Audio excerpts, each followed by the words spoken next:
E aí tem uma outra história engraçada que eu tinha 9 anos mesmo, nessa mesma época. Apareceu um cara no Brasil, assim, um cara super inusitado, assim, um cara diferente, que é o Robinson Miguel.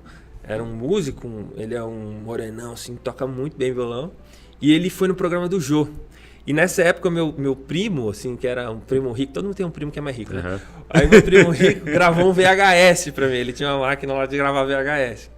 E ele falou, cara, olha esse cara tocando. E aí eu assistia dia e noite, assim, tentando tocar como um cara. E eu falava, pô, eu quero fazer aula com esse cara, quero fazer aula com esse cara.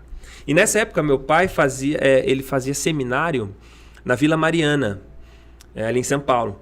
Era um seminário da Batista lá. Vila Mariana? Vila Mariana. E, cara, ele tava voltando de trem, sei lá, ele viu um outdoor, assim, Robson Miguel, conheço o Castelo do Violão. Porque na Europa tem muito esse lance de castelo do violão, assim, né? Um castelo mesmo, onde a sua majestade é o violão. Que o pessoal venera. Isso tem muito. É o lugar que o pessoal faz recital e tal. Castelos medievais, assim, né? Porque o violão teve uma influência, uma importância muito grande lá na Europa. Então ele tinha morado na Espanha, na Alemanha e tal, estudando e tocando música brasileira e tal. Então quando ele veio pro Brasil, ele veio com essa ideia de montar um castelo. Era um brasileiro. Brasileiro. Entendi. Ele veio com a ideia de montar esse castelo e tal, para ser um ponto turístico e para também funcionar lá as coisas dele e tal. E aí meu pai, lá em Ribeirão Pires, lá em Santo André, alguma coisa assim, venha conhecer o Castelo do Violão, faça uma aula grátis. Aí meu pai falou, pô Gui, eu vi lá, peguei o número e tal, vamos lá.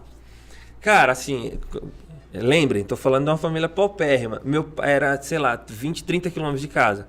O meu pai me levou de bicicleta, cara. Mano do céu.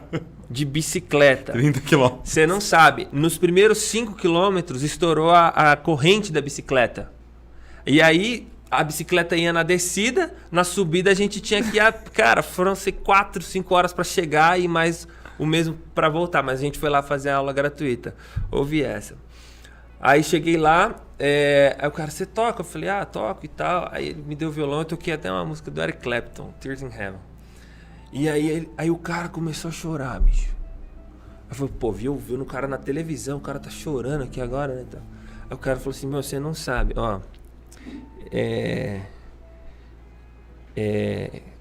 Ia fazer uma brincadeira aqui com o pentecostal. É porque essa história é bem pentecostal, né? Essa história é boa. Mas eu creio. Ó, o cara disse assim, ó, tive um sonho nessa noite que havia uma criança aqui que tocava violão e era pra eu dar uma bolsa. Cara. Sabe quanto que era uma aula com esse cara? Uma aula com esse cara era R$200 na época. Era mais que um salário. Uma aula. Ele falou, você vai estudar comigo aqui. E aí eu estudei 6 meses lá. Cara. Aí daí que veio minha formação. Que incrível, cara. Que loucura, né? Muito legal, cara. E aí o cara falou, cara, assim, complementando esse Robson Miguel, ele falou, cara, era da Assembleia de Deus. Ele é? Não, ele era. Né? Eu era da Assembleia de Deus, assim, na minha infância e tal, depois que eu saí do Brasil e tal, me afastei, não sei o que e tal. Que incrível, assim, ficou emocionado e tal. Uma loucura.